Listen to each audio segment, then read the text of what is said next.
Welcome to Inside the History, and we're here live on the road on the USS Salem in Quincy, Massachusetts at the former Fore River Shipyard, where both Battleship Massachusetts and Destroyer Kennedy was built. I'm Thomas James Lowney, Gunner's Mate First Class, retired with Dr. John Scholes, and we're here to give you an inside history in both the USS Salem, naval history, and the Fore River Shipyard as well. So we can take you for a walking tour inside the gun turrets, through the magazines, through some of the control spaces, and give you an insight into the history of here at the Fore River Shipyard, where history has been made in Massachusetts and building some of the best ships in the world. And Salem being the last all-gun heavy cruiser built by the United States, and still the last all-gun heavy cruiser still in existence in the world. So, thank you for joining us. We're about to go on board. We'll see you there. We'll give you inside of the history. Thank you. Welcome back to Inside the History here on board USS Salem in Quincy, Massachusetts. We're here with Dr. John Scholes. I'm Thomas James Lowney, Gunner's Mate, retired, 16-inch. Not on the 8-inch here, but we're giving you an aspect here into different parts of Salem that you don't normally get to see anymore. And with Dr. Scholes here, we're going to explain a little about the aircraft hangar here on board the Salem. John, if you want to give some more insight on it. Very good. Yes, this is the aircraft hangar on board the USS Salem. When the Salem was designed during World War II, float planes were still in operation. So she was designed actually to have 2 catapults to launch float planes and the ability to store up to 4 float planes protected in this hangar. The reason battleships don't have a hangar is their float planes were considered kind of expendable. However, on cruisers, the float planes not only spotted for gunnery, but they also were scouts to try to spot enemy ships, surface raiders, etc. So they were considered valuable, and therefore they wanted them protected to the weather. However, when the USS Salem was commissioned in 1949, the float plane units were already being disbanded. Therefore, she was never fitted with catapults and never operated float planes. During her service, this hangar was used mainly to store the ship's boats, including the admiral's barge, the captain's gig, personnel boats, etc. It also could be used to store one of her helicopters that she also operated in place of the float planes. Where we are standing right now is on the elevator. And this elevator can go up at 2 different speeds and lift either boats or planes up to the main deck, the weather deck. Therefore, then they're picked up by the ship's crane and can be lowered over the side, or if it's the helicopter that's going up there, a takeoff can be arranged. We're also standing in front of a very interesting bulkhead, which has a movie history. The USS Salem was a movie star in the British film made in 1956, Pursuit of the Graf Spee. Interestingly enough, that was the only time Marilyn Monroe ever met Queen Elizabeth, was the premiere of that film. But in that film, the very first scene shows Captain Dove coming back on a boat after his ship, the Africa Shell, has been sunk. And that boat is picked up by the ship's crane. This hatch is opened above us to open the hangar, and it is lowered down into the hangar. And what you see in the film is this bulkhead. In the film, including much of the same bridles and lines that are still there today. So a little piece of movie history is actually here.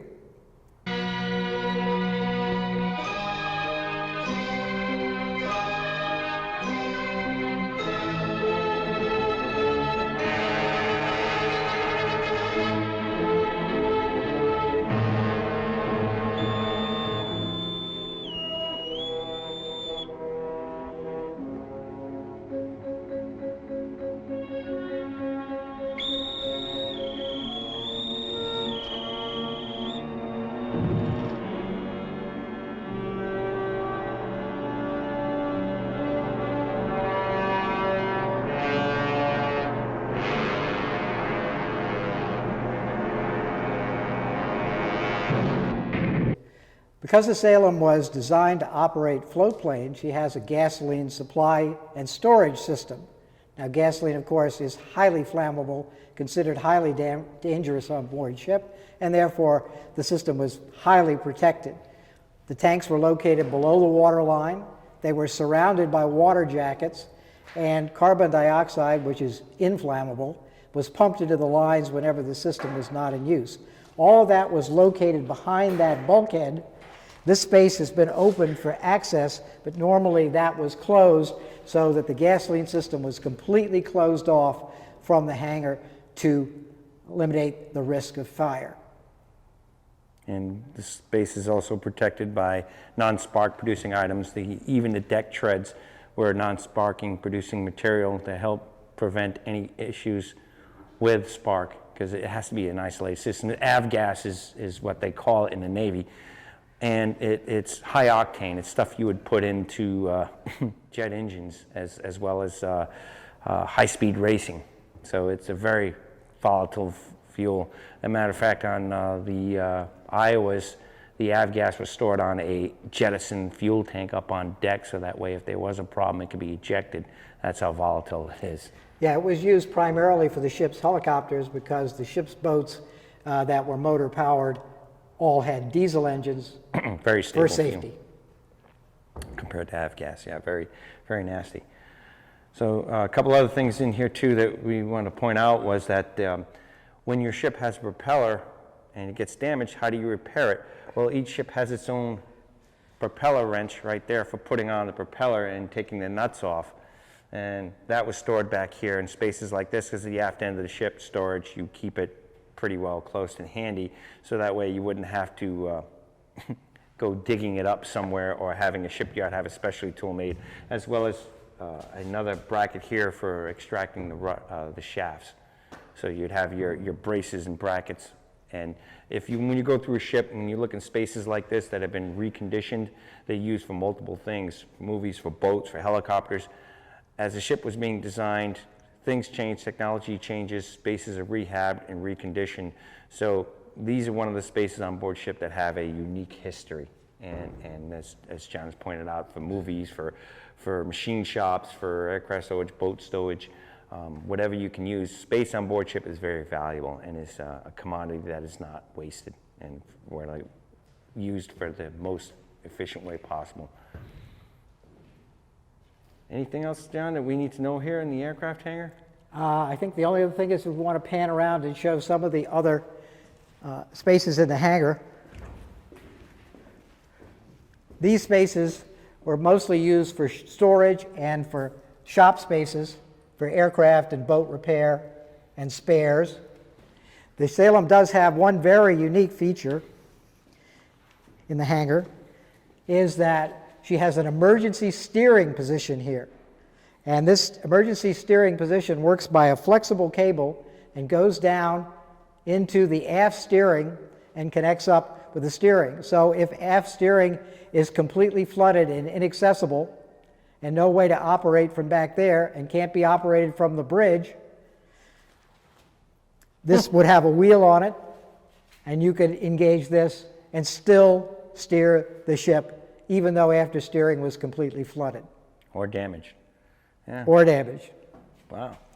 Also, looking here on the deck, you'll notice these were rails that contained dollies that would slide the boats over so they could be slid on to the elevator and then lifted up so they could be put into the water by the crane.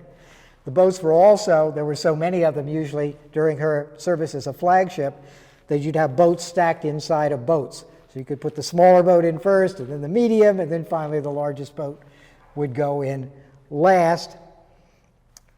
And all of these could be moved around to put the right boat in the right position for whatever you wanted to be able to launch. And you can see the skids on here where it made it easier for sliding in and out, and accessibility and simplicity. And you can notice up here as well, all your spaces up here You got to remember, when you had float planes originally designed, you had to maintain them. So you had your own mini workshops, storage area, because pontoons get damaged on float planes. So you had to have spares lashed in places, as well as other parts, motors, and so forth.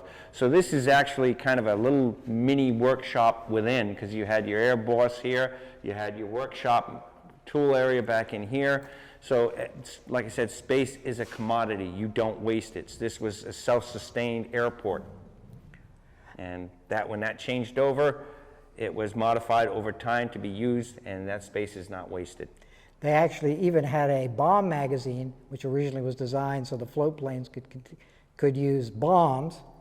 That was later converted into another use. I believe they used it for another type of magazine. Probably small arms or a landing force locker. Don't waste any space on board ship. Space is a commodity. This is part of the designs and a bit of the history that is Salem. Anything else, John? Where you see the flag up there and that door, that was the office for the Get the Air Boss's office. the air component. Huh. So they would be able to file flight planes and do their paperwork and so forth like that up there. Very interesting space. By the way, this actually works. Unfortunately, the gentleman who operates it and restored it back to service is not with us today, so we can't run it up and down. If we ever get a chance, we'll come back and show you it in operation. Amazing. Preserving history. We like to try to get as many volunteers as we can involved in restoring spaces like this and getting back online, so that way you can see how designing, engineering, and working a ship is. It's all part of the history that is our history. And we do that here through volunteers, as well as founding of foundations and funding, and GoFundMe pages are the latest incarnation of helping things out. So if you see that we're asking for help for something, it's for a good cause to get spaces like this back up and part of the museum working again. Just like any arts museum, this is our history museum. I want to thank you for everyone for tuning in for our aircraft hangar here. I want to thank the Salem volunteers and all they do to keep this ship going. And we look forward to working with them further, and hopefully we'll be able to get some more stuff out to you here shortly. Thank you, John. My Appreciate pleasure. the time. And if anybody out there likes airplanes or small boats, this might be the space for you. There you go. Again, like, share, subscribe, and if you want to get involved, give us a contact here. We'll be glad to get you pointed in the right direction. Thank you for your time. Have a good day. I'm Tom Lowney with Dr. Scholes. Take care.